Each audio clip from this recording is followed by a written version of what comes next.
Vous croyez gagner quelque chose. Vous décrochez une augmentation de 50 €, un petit aménagement d'horaire, et vous avez l'impression d'avoir remporté une victoire.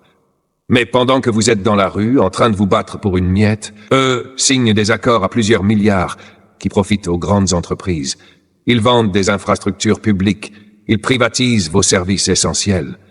Pendant que vous vous félicitez d'avoir obtenu une chips, eux s'emparent du camion entier. L'inégalité sociale ne vient pas seulement des salaires, elle vient d'un système qui vous laisse croire que vous pouvez encore influer sur votre destin. La vraie lutte ne se fait pas avec des pancartes et des slogans. Elle se fait en reprenant le contrôle des ressources, en comprenant les règles du jeu et en arrêtant de jouer selon celles qu'ils imposent. Maintenant, posez-vous la seule question qui compte. Si le peuple a réellement le pouvoir, pourquoi a-t-on besoin de vous endormir en permanence? Vous croyez être éveillé. Vous pensez voir le monde tel qu'il est? Réfléchissez-y une seconde. Et maintenant, laissez-moi vous emmener au cœur d'un secret que peu de gens sont capables d'accepter. Matrix n'est pas juste un film de science-fiction. C'est un message codé. Un avertissement.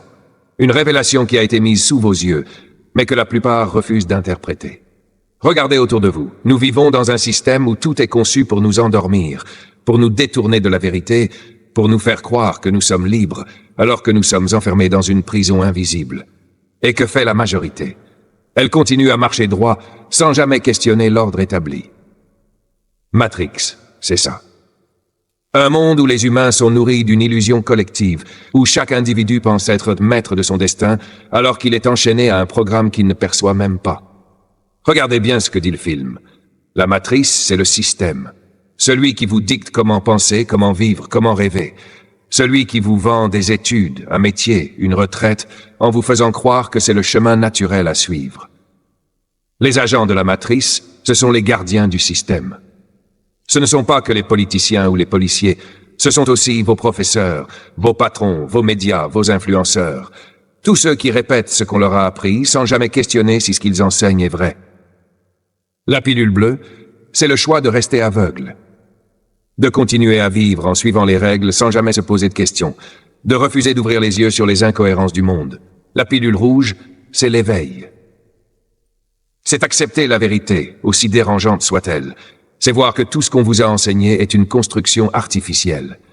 Et là où le film devient encore plus terrifiant, c'est qu'il nous montre aussi ce qui se passe quand on sort de la matrice. Regardez ce qui arrive à Neo après avoir pris la pilule rouge. Il ne se réveille pas dans un monde paradisiaque. Il ouvre les yeux sur une réalité froide, brutale, où tout est contrôlé, où l'humanité est asservie sans le savoir. Il découvre que le combat pour la vérité est un chemin difficile, semé d'embûches, où chaque illusion détruite est une douleur de plus. Est-ce que ça ne vous rappelle rien? Quand vous commencez à comprendre comment tourne réellement le monde, votre premier réflexe est le rejet. Vous vous dites, non, ce n'est pas possible, on ne peut pas être manipulé à ce point-là.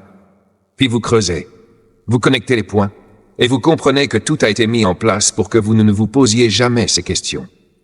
Vous voyez les médias qui fabriquent l'opinion publique, les écoles qui enseignent des vérités incomplètes, l'économie qui vous transforme en esclaves modernes.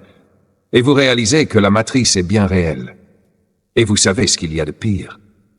Tout le monde ne veut pas sortir de la matrice. Regardez le personnage de Cypher dans le film. Il sait que la réalité est une prison, il sait que tout est faux, mais il préfère retourner à l'illusion. Il préfère le confort du mensonge à la douleur de la vérité. Et c'est exactement ce qui se passe aujourd'hui. Beaucoup préfèrent continuer leur vie comme si de rien n'était. Regarder Netflix, scroller sur leur téléphone, suivre les tendances, plutôt que de remettre en question l'ordre établi. Matrix n'est pas un film, c'est une prophétie. La vraie question est, quelle pilule choisissez-vous? Tu as choisi la pilule rouge. Alors accroche-toi, je t'emmène au plus profond du terrier du lapin blanc. On va parler de l'homme qui gouverne, mais qui ne règne pas vraiment. On va parler de celui qu'on nous vend comme un génie, mais qui n'est qu'un pantin. On va parler d'Emmanuel Macron, ce président fabriqué, ce produit marketing, cet illusionniste du pouvoir. Qui est vraiment Macron? Vous croyez connaître Emmanuel Macron, mais savez-vous seulement d'où il vient? Vous le voyez comme un président, un leader, un homme politique. Mais ce n'est pas un homme politique. C'est un banquier, un produit pur du système financier. Formé, formaté et placé là où il est parce qu'il sert des intérêts bien plus puissants que lui. Regardez son parcours. École nationale d'administration, ENA. L'usine a fabriqué des serviteurs de l'État profond. Banquier chez Rothschild, il apprend à manier l'argent, à négocier des deals à plusieurs milliards, à comprendre les rouages du pouvoir financier. Ministre de l'économie sous Hollande. Il privatise, il ouvre les portes aux multinationales, il pave la voie pour sa propre ascension. Président en 2017, élu sur un coup de bluff, avec un parti sorti de nulle part, financé par qui? Par les mêmes banques qui tirent les ficelles en coulisses. Macron n'est pas au service de la France, il est au service des élites financières. Et son job, c'est pas de gouverner, c'est de gérer la France comme une entreprise.